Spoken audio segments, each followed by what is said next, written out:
mừng mọi người đến với channel của Jono. Hôm nay chúng ta quay trở lại với chương trình nấu ăn với món ổ bít tết. Tại vì sao? Tại vì cả tuần đi làm 5 ngày một tuần, ngày nào cũng ăn lươn gà và súp lơ để giảm béo, quá là chán. Nên hôm nay chúng ta đổi vị với món bò bít tết. Và như thường lệ, hãy đi chợ đi. Lại đi chợ lằng nhằng vãi.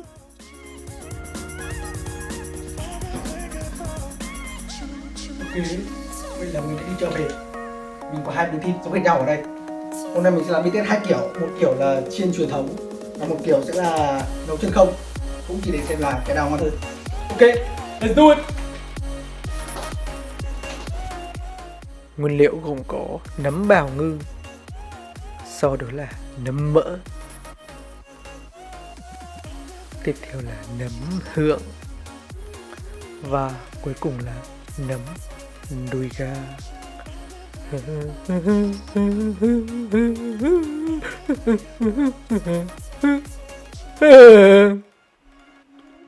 Tiếp theo là đến súp lơ non, rất non và ngon. Tiếp theo sẽ làm cục cauliflower acai. Bây giờ chúng ta có sữa, bơ và nước dùng gà. Nguyên liệu bí mật, ít kẹo sô cô la. Thực ra cái này mình ăn trước khi nấu ăn. Ha ha ha. Nguyên liệu chính thật đáng ngạc nhiên, đó chính là món thịt bò bít tết. Miếng thịt này mình bỏ ra ngoài được 15 phút rồi, cho nên là nó sẽ chín rất là đều và chín rất là nhanh. Bò mà lạnh bên trong là không chín được đâu nhá. Mình ướp bít tết khá đơn giản, chỉ cần muối và tiêu, đều cả hai mặt, thêm nhánh hương thảo nữa cho nó chất. Bây giờ đến phần nấu chân không thì là tất cả những gì mọi người cần là một cái túi ziploc khá là dày dặn, rồi thả vào một chậu nước, thật nhiều nước nhá, xong ấn thịt ấn hết xuống dưới rồi đóng nó lại như thế đấy. Thành quả như này đấy. Với một miếng bít tết như thế này thì mình hay thường để nhiệt độ là 129 độ F, tương đương với cả 54 độ C. Các bạn nấu trong 1 giờ nhá. Bây giờ mình trần súp lơ nhá. Nước là phải rất sôi. Xong rồi thả một ít muối vào. Rồi thả rau vào. 2 phút. Vớt rau ra ngoài. Xanh và non chưa?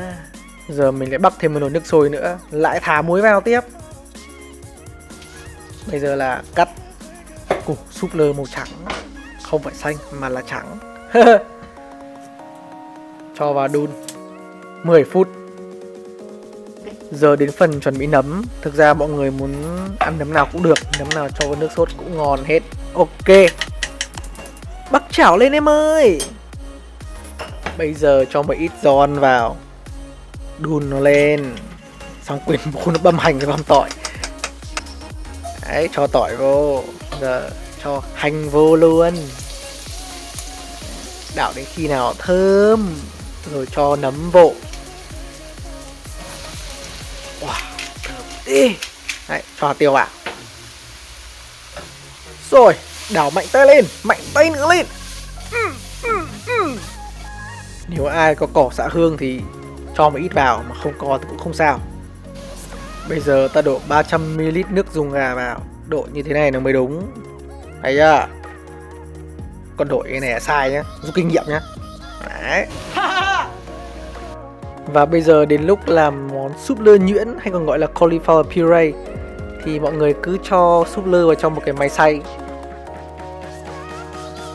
Và mình đã fail. Quay trở lại về món súp lơ nhuyễn thì là mình hay cho một miếng bơ vào trong cho nó ngậy và béo, tầm 50g nhá. Rồi bây giờ đến sữa thì đổ tầm 100ml vào, hoặc là hơi xâm xấp một tí là ok. Sau đó dùng hết sức để xay và nhận ra rằng chưa cắm điện. Chưa có điện.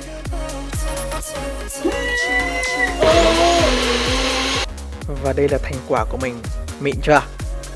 Ui rồi, ngon. Thả miếng bơ vô, lại thêm béo và ngậy, làm in muối. Giờ lại thả thêm một miếng bơ nữa vào trong nước sốt nấm. Ui, ngon chưa? Nhìn sướng chưa? Nếm thử phát. Và bây giờ đến nhân vật chính, đó là miếng thịt. Cũng giống như là miếng thịt ban nãy, thì là miếng thịt này chúng ta cũng sẽ ướp cùng muối và tiêu.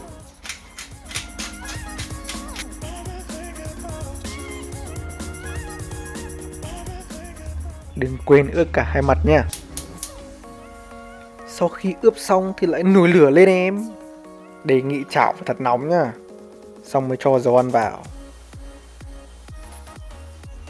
Đấy, đây là miếng thịt. Wow. Xuống.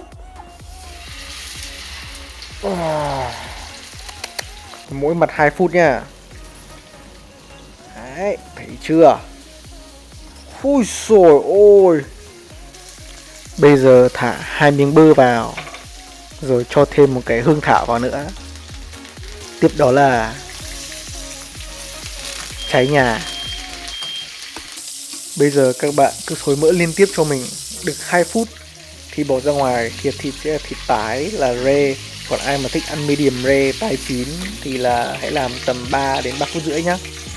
Một mặt. Điều quan trọng nhất là phải để thịt nghỉ ngơi từ 3 đến 4 phút nhá. Bây giờ hãy chiêm ngưỡng đi. Hút chân không đã xong. Bây giờ mình sẽ bỏ ra ngoài để lau khô nhá.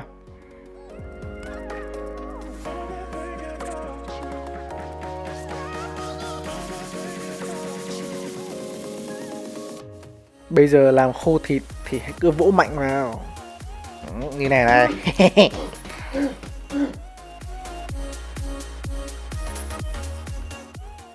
Ok, ở đây thì mình có tỏi, hương thảo và một miếng bơ. Bây giờ hãy cho dầu ăn vào trong chảo khi chảo đã nóng nhá. Sau đó cho một miếng bơ vào. Tất cả những gì mình đang làm ở đây là mình muốn tạo cho cái miếng bít tết của mình có một cái vỏ thật là dày và nhiều hương vị. Tại vì thịt nó chín rồi cho nên chỉ cần cái vỏ ngon là tuyệt vời luôn. Mỗi mặt chỉ cần 30 giây. Bây giờ là chúng ta sẽ cho tỏi vô để thêm nhiều hương vị. Đấy. Rồi phi một miếng hương thảo vào để thêm nhiều hương vị nữa. Bây giờ là xối mỡ liên tục. Nhanh thôi nhá. Chỉ cần 30 giây một mặt là xong rồi. Mình không muốn nấu cái miếng thịt này quá lâu, tại vì nó đã chín rồi. Thấy chưa?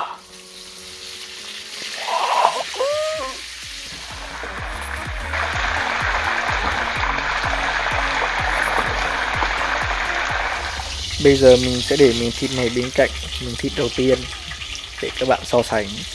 Hãy comment cho mình biết rằng là miếng thịt nào ngon hơn nhá. Bên phải là miếng chiên truyền thống và bên trái có một ít tỏi bên trên là nấu chân không. Ok.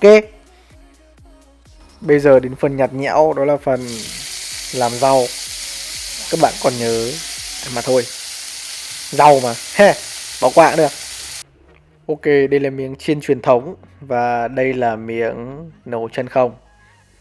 Bây giờ mình sẽ thái ra cho các bạn xem nó khác nhau như thế nào nhá. Đây là miếng thịt mình làm tái cho nên là sờ vào giữa nó sẽ rất là mềm.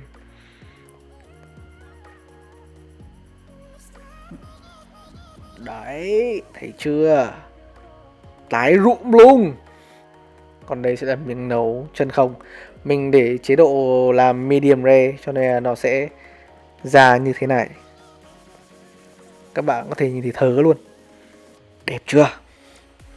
Ui dồi, ngon chưa?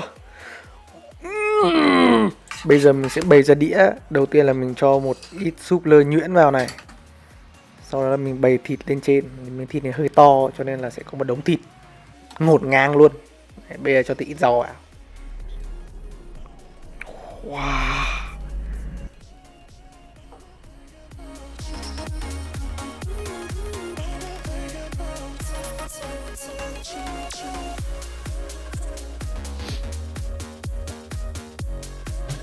Mệt quá. Thôi, làm bữa ăn chạy 5 cánh đồng.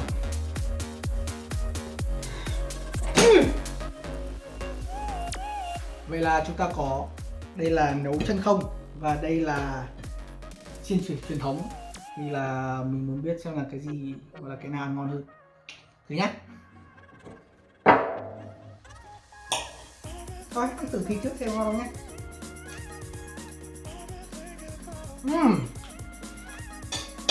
Mềm quá.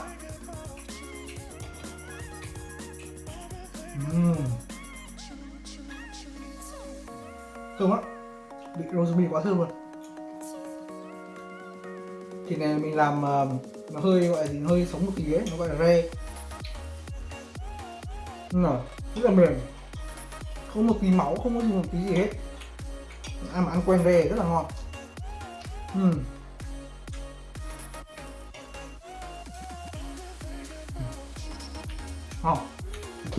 Để ăn thử cái bên chân không nhé. Như ban nãy mình chỉ thì là màu của bên hút chân không rất là đều. Thử cái của mình nhé.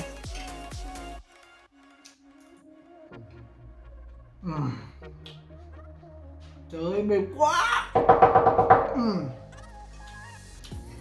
Ngon thật, ngon tuyệt vời. Món này khá đơn giản. Nếu mà bạn nào không thời gian làm cái cầu kỳ này ấy, thì chỉ làm thịt như này thôi là rất ngon này, không cần mấy cái rau củ linh tinh. Hôm nay chẳng qua là mình cầu kỳ xong rồi rảnh, nhưng mà không có thời gian thì chỉ làm thịt và rau, ít nhất phải có rau, ăn rau mới khỏe. Ok.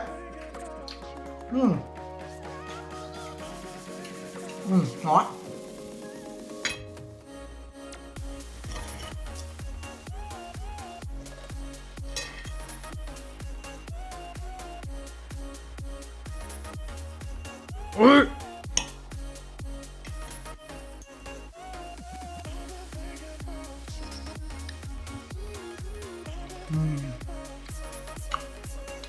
Miếng rất là mềm, perfect medium rare, rất tuyệt vời.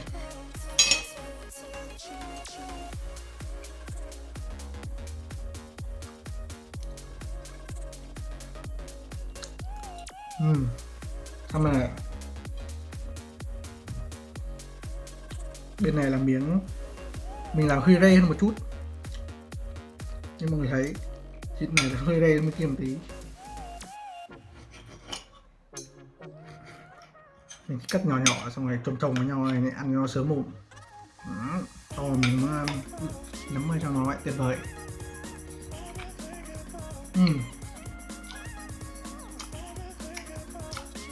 Ngon không hề thua kém cái bên sous vide một tí nào hết.